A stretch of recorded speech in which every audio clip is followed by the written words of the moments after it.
Un asunto vital, el canal de bendición. Capítulo 11. Los sistemas de creencias subyacentes de ambos reinos.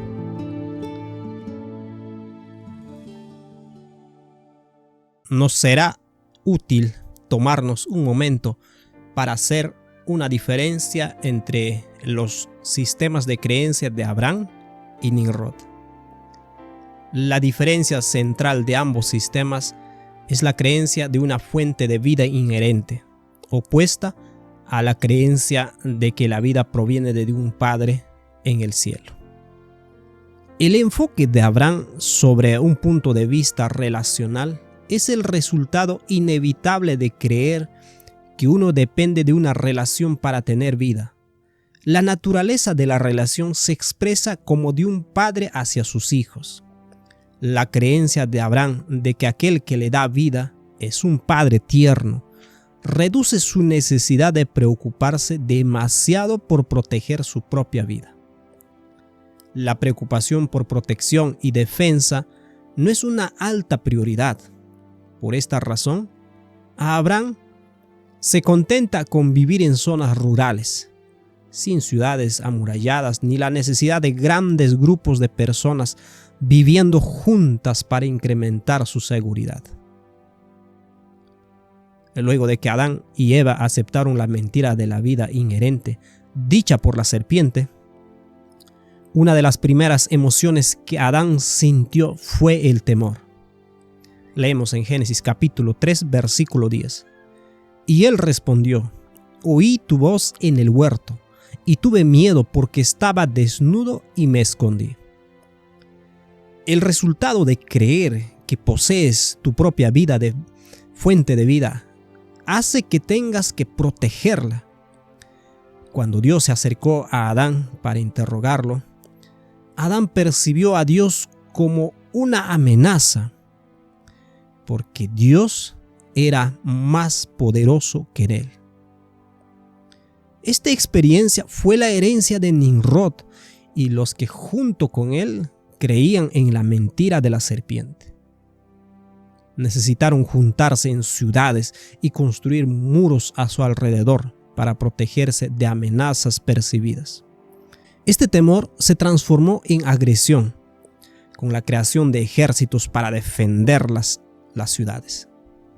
Y finalmente, el miedo se extendió a ataques preventivos para asegurarse de que ningún tribu vecina se hiciera más poderosa que la suya y los conquistara.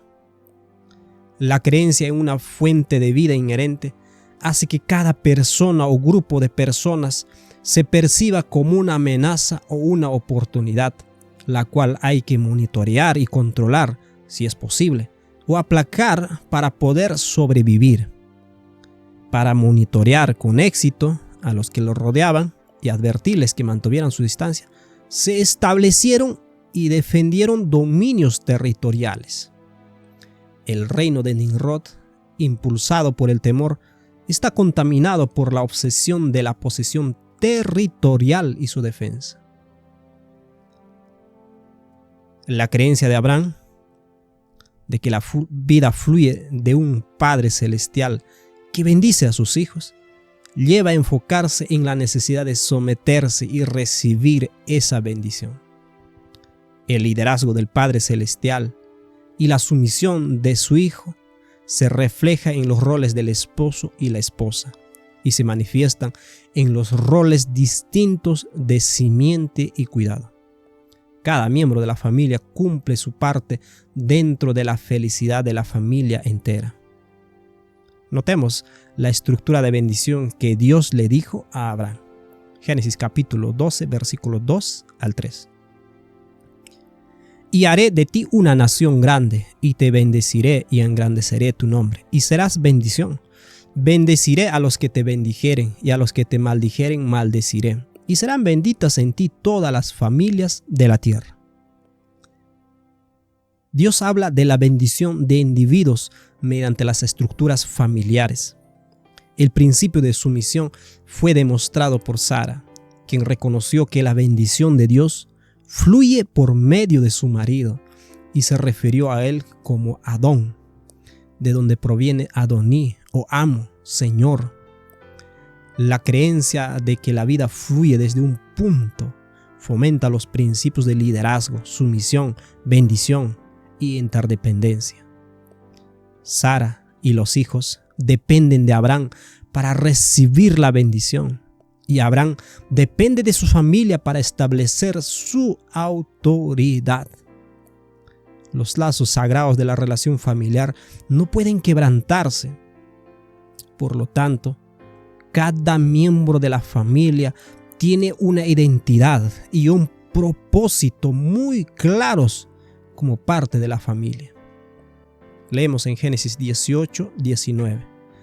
Porque yo sé que mandará a sus hijos y a su casa después de sí, que guarden el camino de Jehová haciendo justicia y juicio, para que haga venir Jehová sobre Abraham lo que ha hablado acerca de él. Nimrod, por el contrario, se ve impulsado por la necesidad de proteger y satisfacer la fuente de vida que él cree tener dentro de sí.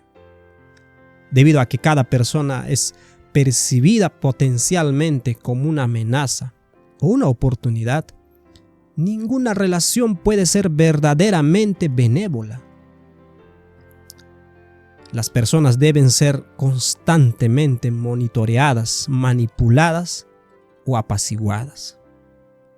Nimrod y sus seguidores pueden tener la apariencia de una familia, con los elementos de padre, madre e hijos, pero las relaciones generalmente son muy disfuncionales.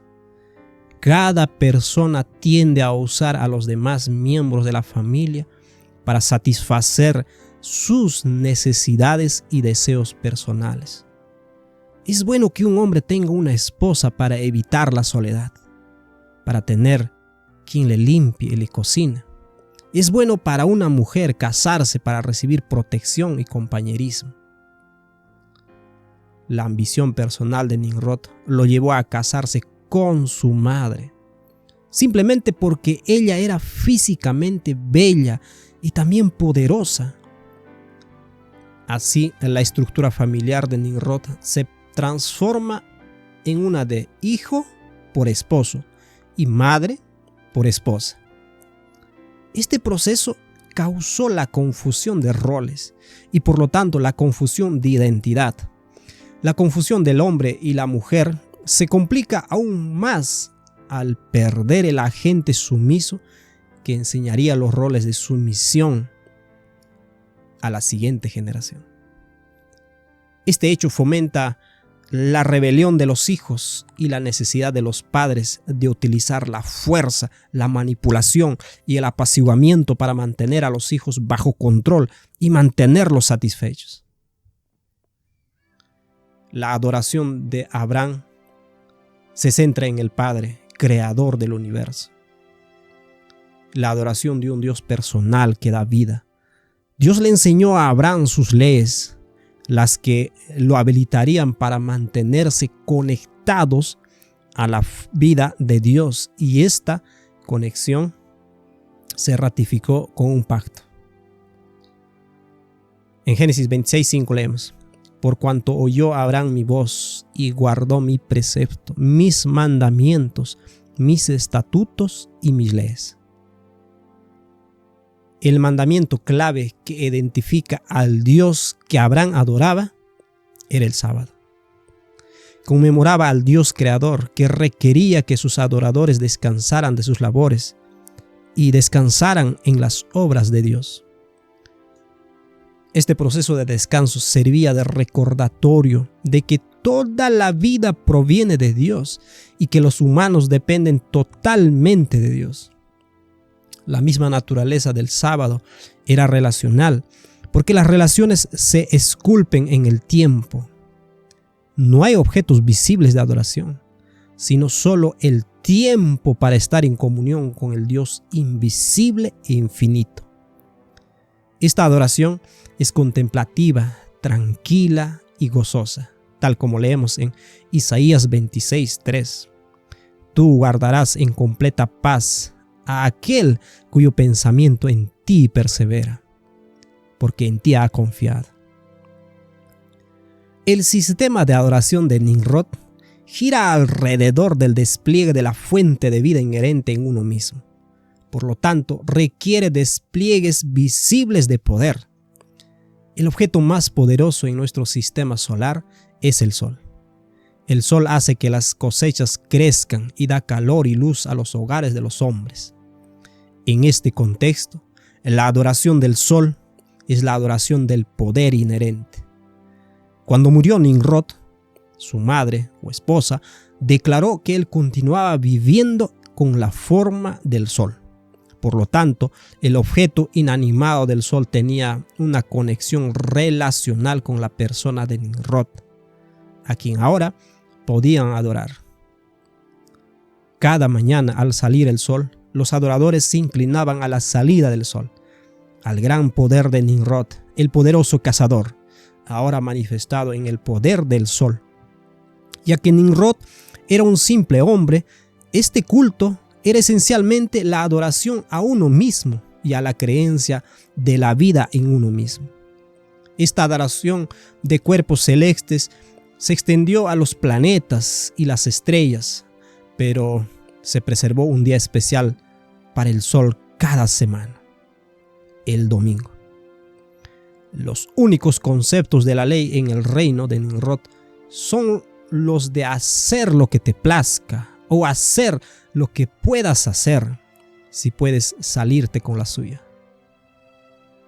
El único amo para Nimrod era él mismo, y cualquier ley que se le presentara se vería como un intento de dominio y control.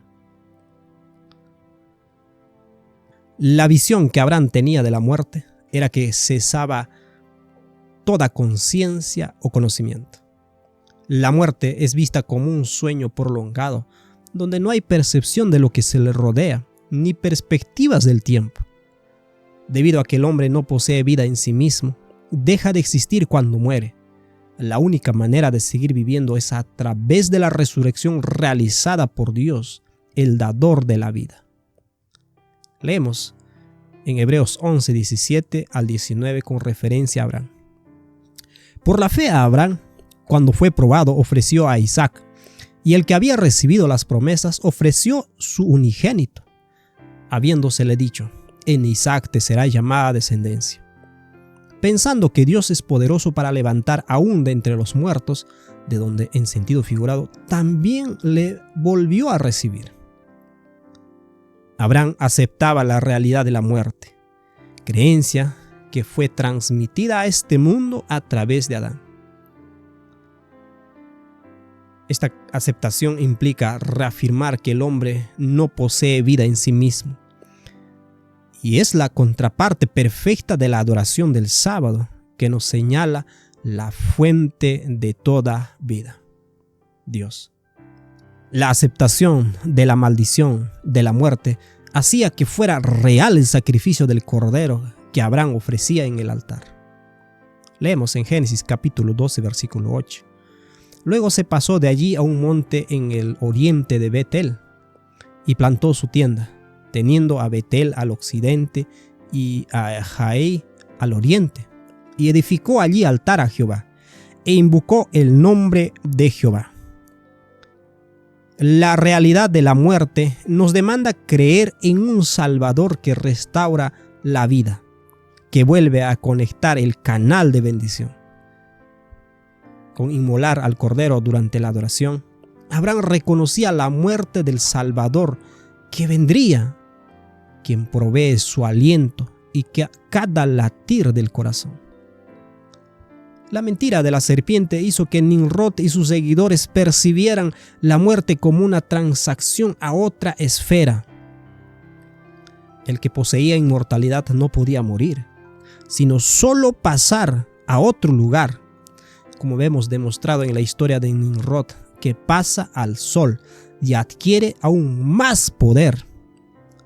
En el reino de Nimrod, la muerte no es real, sino una puerta. El concepto de un salvador en este contexto no es de alguien que restaura la vida, sino de alguien que con su gran poder libera a los justos y domina a los malvados. No hay un enfoque en el pecado personal ni en las consecuencias de la maldición de Adán sobre la raza humana. El salvador del reino de Nimrod es un libertador y un conquistador. Es interesante notar que esto es exactamente lo que el pueblo judío buscaba en el Mesías. Las diferencias que hemos desarrollado en este capítulo se hallan expuestas en la siguiente tabla. Veamos las diferencias. Abraham, estructura familiar, encontramos en Génesis 18, 19. En cambio, Nimrod, tirano, dictador, individual, Génesis 10, 10. 2. Moradores rurales nómadas, en Hebreos 11, 8 al 10. En cambio, Nimrod, constructores y defensores de ciudades, Génesis 11, 4. Hablando de Abraham, número 3, la identidad mediante la bendición de los padres, Génesis 12, 2. En cambio, Nimrod, la identidad mediante el renombre. A Abraham, número 4, observa el sábado y los mandamientos, Génesis 26, 5. En cambio, Nimrod sigue deseos personales, Romanos 1, 21 al 32. Hablando de Abraham, número 5, la creencia de la muerte y la resurrección, Hebreos 11, 17 al 19. En cambio, Nimrod cree en la inmortalidad del alma, Génesis 3, versículo 4. Hablando de Abraham, número 6, el Salvador como el humilde restaurador de la vida, revelado en el Cordero inmolado, Juan 11, 25. En cambio, Nimrod, el Salvador como el libertador, orgulloso y el dominador que recibe su poder del sol y el culto a la naturaleza. Número 7, hablando de Abraham, enfoque de adoración en lo invisible. En cambio de Nimrod, el enfoque de adoración es en lo visible.